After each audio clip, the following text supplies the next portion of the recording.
All right, Sean, Brilliant. thank you very much for joining us today. We just want to ask you a couple of questions. The first question from my side, how long have you been coaching at Nudgee College? Heading into my 12th season there. Oh, wow. Wow. Wow. Mm. Right. Wow. All right. Okay. Steve? Yeah, from my side, we know that rugby league is quite big. How does rugby union in Australia compare to rugby league on school level?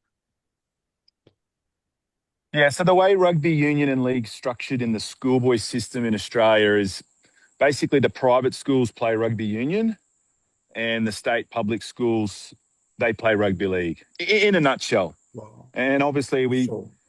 in an ideal world, it wouldn't be like that. And everyone would be playing both codes. But on the Yeah. most part, particularly on the East Coast, so in Queensland and New South Wales, the strong rugby schools are traditionally the private schools and the really strong rugby league schools are through the state system. Okay.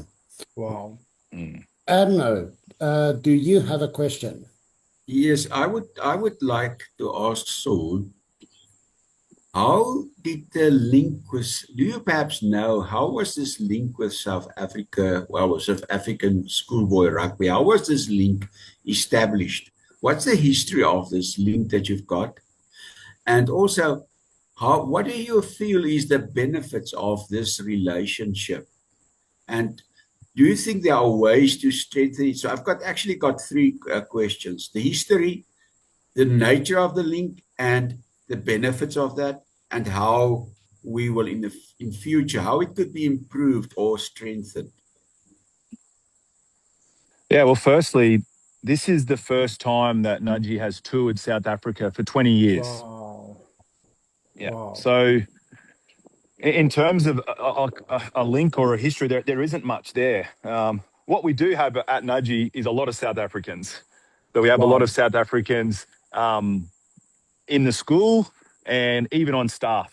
So naturally, obviously, Incredible.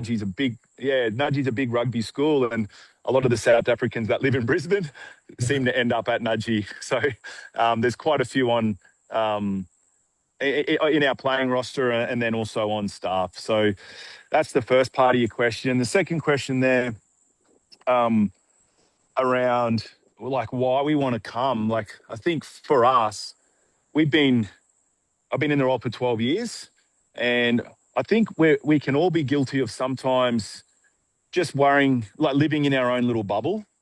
And you can get quite good at in your small part of the world, but we want to test ourselves against the best.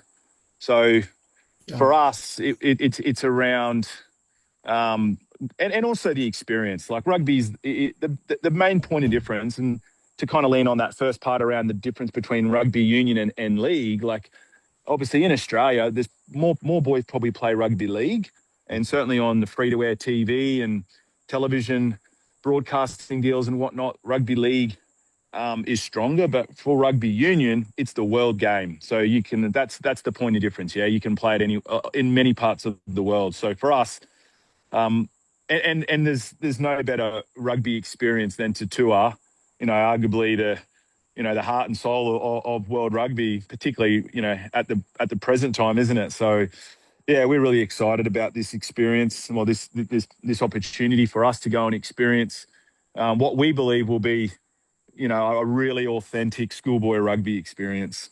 Oh, Wow. nice, nice. Mm. And from my Oh side, yeah, and yeah, sorry, and just that last part, like I think for us, like moving forward, we hope to make this a regular tour for us. Like I think Yeah. this is the real rugby tour. Like we've toured Fiji, we've toured Japan, we've toured New Sure. Zealand. Yes, yeah, and so for us, and they were all amazing experiences, but really we want to make sure we put ourselves out there and yeah, and see how we go. And obviously we've got Grey College up first, so we're going to see how good we really are when we face them at St John's. So also from my side, so as from a coach point of view, what kind of rugby do you want the boys to play, or is it just depending on the opponents, or how do you go about that? Yeah, it's a good question. I often get asked about what is the Nudgee way or the Nudgee brand of rugby, but there's a few things in our DNA, and that's probably comes down to more around how we train and how we prepare our boys. We pride ourselves on, doing the work and not cutting corners. So all of our teams are always fit. They're in good condition, and we have a big pool of players. Over 800 boys play rugby at Nudgee. So Yeah. and a lot of them are playing, and not just playing, mucking around for fun. Like they take their rugby seriously. So we have a big pool of players, and they work hard, and there's competition for positions, so that drives performance and high performance. So, but in terms of our style of play, it changes each year, I think, and I think any coach would say you've got to look at who you've got. Like obviously in a schoolboy system, it's a new squad each year. Yeah, like obviously there's a few boys that will play multiple years, but not that many. Like most years for us, there'll only be 3 or 4 boys that have played the previous year. The next crop that come through have played in our second team or our 16A side the previous year. Yeah, so they come through, and you might have your fly half might have a big kicking game, so you might have a little bit more of a kick exit strategy, or the next year you might have some absolute Lamborghinis in your back three, and you want to get the ball to them as much as you can. So you'd be crazy not to maybe run out of your own end a little bit more and be a little bit more adventurous. So yeah, we always look at the type of team that we have. What's our forwards going to be like? Are we going to have a dominant set piece? Can we play off the back of that?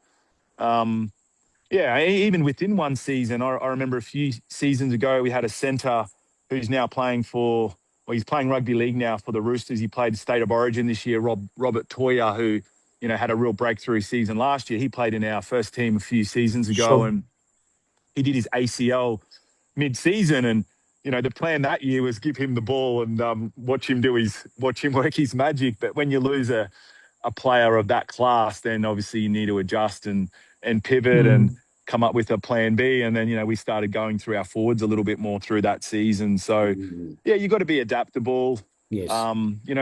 The way the boys are learning the game these days and the way they like to be coached, they like to have some input. So it's important to, not be too set in your ways as a coach. I think it's important to wait to meet your players, get to know the squad. What are they going to get excited about and how they want to play? And then, you can kind of make some plans collectively. Right. Steve, your next question. Yeah, you actually answered my questions about the touring. So, do you have quite an experienced squad at the moment that has done touring last year and a bit of traveling? No, after COVID hit, we sort of lost our rhythm with our tour. So we haven't toured in some time, actually. So I think the last time we toured was, our big tour was Japan. So in Australia, it's hard because there's a few challenges with touring. The first part is when do you go on tour? So for us, we want to play the top schools in South Africa. We really need to go at Easter. Now, the problem with us at Easter is our season actually doesn't start until July. So it's quite early for us. So the first game this year that we'll be playing will actually be the game that we play at St. John's. We will only just be ready, for that game. So we've sort of had to start our pre-season a little bit earlier because, obviously here some of our boys are playing cricket at the moment. Some of our boys are rowers. Some of our boys are swimmers.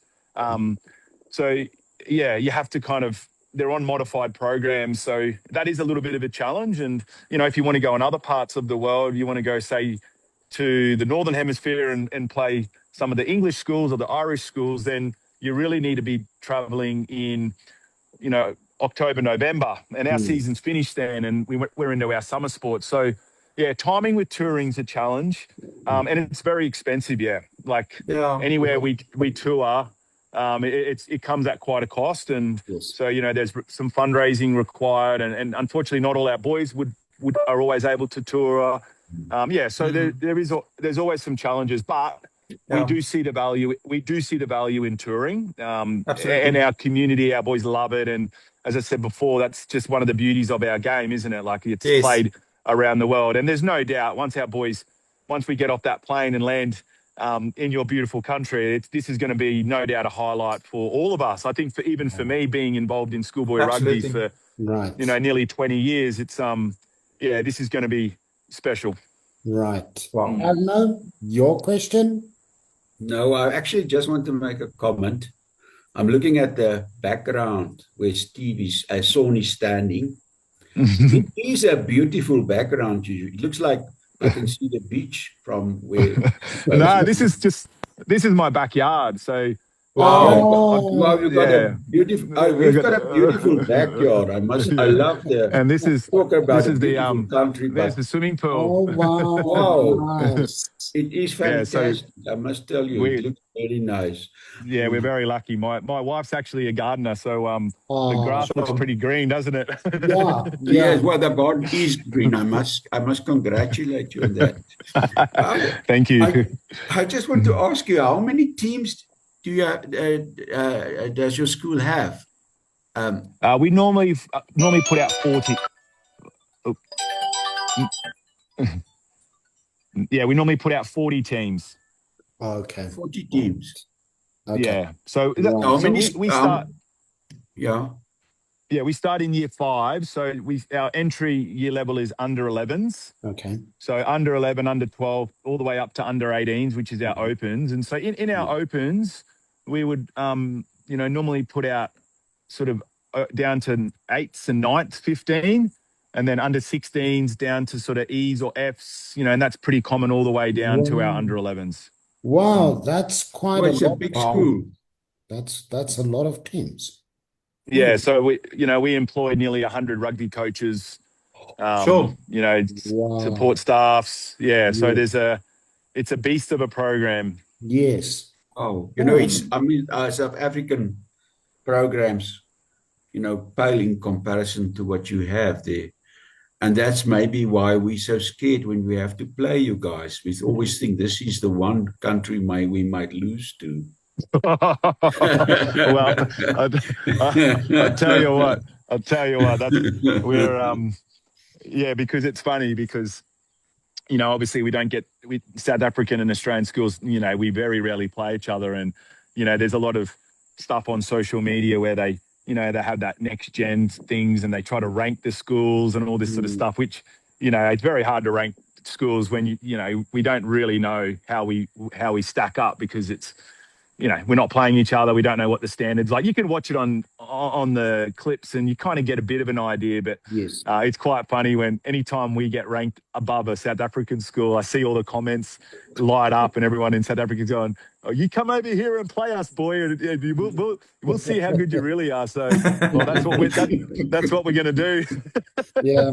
So we'll see. Yeah, and also from a coach's perspective, I know here in South Africa, sometimes the coacher stands right next to the field, or they sit in the stands, or they sit somewhere where no one can see them. Where do you like to be when your team is playing? Yeah, it's a good question. I'm just on the sideline, so some of our coaches will stand behind the goalposts. Yes. So they like watching it end on. Okay. I like being around halfway, just on the sideline. Yeah. But it's a really good question because I've been watching coaches in other sports. Like volleyball is a good example where, the coach is so close and they're right on the sideline and the energy from the coach is on display in front of the players. So, there's a lot of psyche in your body language as a coach. And even if you are inside very frustrated or concerned or whatever, you have to try to, on the outer, look like you're in control of your emotions, you're composed. And, as we know, sometimes that's not very easy. Yeah. Yeah. Steve, your question? Yeah, I just would like to know how does it work? Do you guys compete in a league? And how did your team do last year, the rugby teams last year? Yeah, so in in Brisbane, so in Queensland, we play in a competition called the GPS, which is Okay. the top competition in Queensland, and um, so there's 9 schools that Okay. we Okay. play, and it's that we play the same schools every year. So we so the season itself only goes for 9 rounds. Uh, So we also play. Most schools would play another 8 or 9 trial fixtures or friendly fixtures or tour fixtures in the Yeah. term preceding the competition. But we only really play 8 competition games that we play for points. And last year we had probably our most successful season that we've had nearly ever. So we actually broke a record last year. We scored the most points that any school has scored in a Wow. season in the history of the mm, of the comp. Sure. So yeah, it was just one of those years where, and people say, "Oh, was it the best team you've ever seen?" Like it was certainly the best attacking team that I've ever seen. Like we just had the ability to Wow. accumulate points really quickly. yeah. Like most games, and most rugby games, even at any level, I think are always pretty tight up until maybe the last 20 minutes, and our boys just seem to be able to pile on some points, in those last 20 minutes of games. And yeah, we ended up breaking a record. But across the program last year, I was really proud. Like we had an incredible season. So all of our A teams, Wow. under 13A, 14A, 15A, 16A, first and seconds, they all actually went through the competition undefeated last year. So that Oh, was, wow. I've never seen Great. that happen. Brilliant. So yeah, so we're the program's in a pretty healthy spot at the moment. But as I sort of mentioned earlier, the next challenge for me is like we want to be providing our boys with different experiences. We want to be playing different opposition and more variety, because the challenge in Australia is most of the main rugby schools are in Brisbane, Okay. or in southeast Yeah. Queensland, which is where we are, and then in Sydney. Okay. Now, Sydney, you can't drive to Sydney. Well, you can, but it takes you about 9 or 10 hours to drive. So Okay. it's not realistic for us to jump in a car and go and pick up a weekend fixture against one of the top Sydney schools. So Mm, you'd probably have to fly your whole team there. And then, as you yeah. know, the cost of, getting a whole squad, coaches, support staff on a plane, go down, play a fixture, come back. So we have some challenges geographically with Okay. playing schools from different cities. So that's the next probably part of something mission that I have, is to try to get more fixtures Okay. against some of the top schools from different parts of our country. And, that would probably have to be in the form of some sort of national tournament, which is, yeah, something that, Yeah. there's a few of us trying to chip away at. Right. Right. Okay. Erno, do you have a question? I would just like to ask Saul, what is your at school? What is your experience in terms of the popularity of rugby, and how do you actually try to increase the interest Mm. in rugby as a sport compared, maybe as you've mentioned, cricket and maybe other sports like tennis and or whatever they might, hockey or whatever are presented at the schools. What is your, Mm. have you got a strategy for that? Yeah, well, I always tell people, like, if you build it, the boys will come, and you have Yeah. to be really um, deliberate and really well thought out with the experience that you're providing the students. So they need to be excited Absolutely. about coming to your practice. And Yes. we need to be evolving as a game and making sure that whatever we're providing our players, they're going to get excited for. So how we were maybe coached when we were kids, the boys don't want to be coached like that anymore. They Mm, want to Mm. they want to feel like their voice is heard. They want to play. They want to have they want to have a lot of freedom, and you want to do a lot of your skill development within games. mhm. We do a lot of scenario based training. So the training design is really important. We're really lucky at Nudgee because rugby is still really, really strong and really popular. Yeah. Like we're a rugby school where it's sort of like the heartbeat of the school. and the school Yeah. comes alive in rugby season. But if I'm honest, across the competition and the association, some of the other schools have a slightly different demographic, and they are struggling a little Yes. bit with their rugby numbers. So something that, and I'm, as an association, we're always trying to help each other, get better together and share ideas around how we can grow the game and make that experience for the boys exciting. So, I put a lot of resources into our home game experience. We Yeah. put a lot of resources into things like our season launches. We make sure when our boys enter the rugby program, we put a lot of resource into the coaching and that experience for our newest members in the program. That's critical. You got to make sure, that first impression, if you come to Nudgee and you're really excited about the rugby, you need to make sure that very first training session, that very first game day experience is a really positive one for not just them, but also their parents and their families.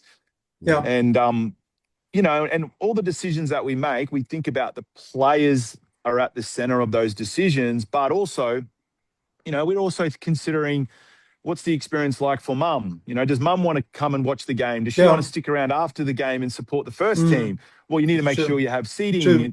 The toilets are good. There's, they can see the score, ground announcing. There's a post-match function. All of those things are really important to get right. Yeah. Wow. And so it starts with training. It's and then it goes as far and wide as how you communicate to your communities.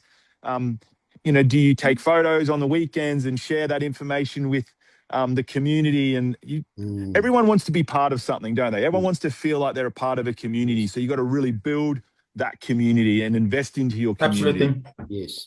Absolutely. Yeah. And you're talking about the parents. All of us obviously come from South Africa. We played rugby at high school level as well. Parents, and especially the moms, sometimes you sit and you watch a game, never mind what the ref is saying, you just listen to the moms going crazy next to the field, and you actually have more entertainment through this than actually watching the game itself. So I think that's something you will experience when you come to St. John's. The South African parents are very, very, very vocal. So, Yeah. Okay. yeah, so just be on the alert for that one. You so, but to be very honest, we are also planning to be at the St. John's Festival this year because you guys are going. We've interviewed one of the other schools as well that are going. So we really want to pledge our support, and Absolutely. and once you are at St. John's, we will come and look you up. We'll just have a chat with you, and then we'll take it from there. Yeah, sure. Cool. I appreciate the support. That's cool. Yeah, we're really excited. It's going to be, I don't know if our boys really appreciate, just the scope of what schoolboy rugby is like. And now that we're getting closer to coming, some of them are starting to ask me questions like, oh, so, will there be many people there watching or, and so it's like, I'm like, oh yeah, I think there might be one or two. So like we get, as I said, we get some good crowds and Yeah. that's one part of Australian rugby. Like obviously Australian rugby, there's some challenges at the moment, but the school rugby in Brisbane and Sydney particularly is still really strong. The club rugby over here, the amateur club rugby, so like our first grade levels, still really strong, still going really well. There is some lots of parts of the game over here that you probably wouldn't hear about in the media in South Africa that is still going along really well. Yeah. Yeah. Wow. That's awesome. Well, you talk about that. Schoolboy rugby in South Africa can almost be compared to college football in America. It is huge, and especially these festivals, it's going to be jam-packed. So Yeah. you can tell the boys they are in for something very different. Mm. Yeah, it's gonna be amazing. Yeah, that's cool. Yeah, That's cool. Well, so you got Westlake coming over from New Zealand too, so that's yes. cool, hey? Yeah, we are going to have an interview with the coach next week. They replied yesterday, agreeing that we can have an interview with them. That's also going to Yeah, be exciting. So, yeah. yeah. Mhm. Right, Steve, anything else from your side? Just from my side, we would like to wish you all the best. From my side also, you're gonna have a terrific experience, and I truly hope that you're gonna enjoy the South African experience. Yeah, yeah. Thank you so much, Steve. Appreciate that. Adnan? Great stuff. I just wanted to say we're looking forward to getting you or receiving you here. And yes, it will be nice to watch you guys Yeah, and see how you'd compare to our teams. yeah. Absolutely. Oh, that's cool. And I'll share one story, which is pretty mhm. cool. One of the boys coming on tour, his dad actually played at one of the first ever St. John's festivals. Oh, Um, Oh, wow. yeah, and wow. I don't know if he went to St. John's or another school in South Africa, but yeah, so there is a nice little connection there Oh, in beautiful. our tour party. So yeah, Yeah. and he didn't know when, because initially when we were touring, we Mhm. didn't know what our fixtures were. Yeah, like Yeah. we knew we were going to play some games, but we didn't know that we were actually going to be at the St. John's Festival. And so when that news Yeah. was shared with our tour party, yeah, he was so excited. It was pretty special. Oh, that's nice. And Because That's incredible. we've mhm. got about, I think there's about 60 coming in a supporters tour. Oh, So some that's Sure. parents, yeah, good. yeah, yeah, Good. yeah, yeah. So that's Let's good. really hope We'll you have a few will, cheering us on. yeah, let's hope you will enjoy the South African hospitality. Also, because we are in the Southern Hemisphere, so it's still summer, so you will actually come at a good time. Um, and also from our side, so we've got the YouTube channel. We will put this on YouTube. We started a magazine purely focusing on schoolboy rugby. And what we are going to do with this next edition that's coming out at the end of Feb, we are going to feature your school plus the interview we had today. So, Yeah. and what I will do from my side, once we've sorted everything, everything is done, I will send you an edition as well. I'll email you a copy of that as well. Yeah, awesome. Well, if you need some images to go in that, just let me know and I can email Okay, you through some ones. 100%. Yeah, that'll be Okay, good. Like some of the wonderful. photos maybe from last year's Yes. team and Oh, yeah, that yeah, would be perfect. Thank you. Right. sure. Good. Awesome. Thank you very much for your time. This was absolutely amazing. Thank you. Thank you very much. Thank you so much. Yeah. And My we'll, pleasure, man. all right. Yes. Awesome, We'll Thanks, mate. see man. you in about Bye-bye. 6 or 7 weeks. 6 or 7 Yes, weeks. Absolutely. Yeah. definitely. Looking We forward will to Very get it. to good. meet up with Thanks, you. Okay, Yeah. very good. Thank you. Great stuff. Thank Okay, you. Thank you, bye-bye. guys. Bye. Bye. Cheers. Bye-bye.